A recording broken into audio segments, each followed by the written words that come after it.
Hello, my name is Ashley and I'm a Customer Success Manager here at GoLinks. Today I'm going to show you how you can edit somebody else's created GoLink. First, you need to get to that created GoLink. I'm going to go to the search bar up here and type in I am new, as this is the onboarding current presentation that we're using, but we're switching it to a new document.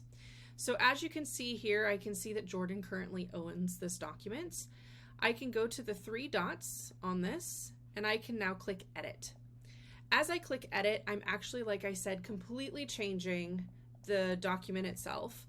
So I'm going to go to the URL and I'm going to change it and paste in the corrected URL so that everybody can still use Go I am new when onboarding.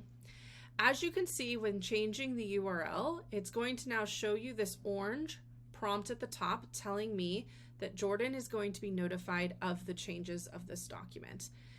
So anytime anybody else owns it and you're changing that destination URL, that edit is going to notify them via an email that the change was made and what change was made.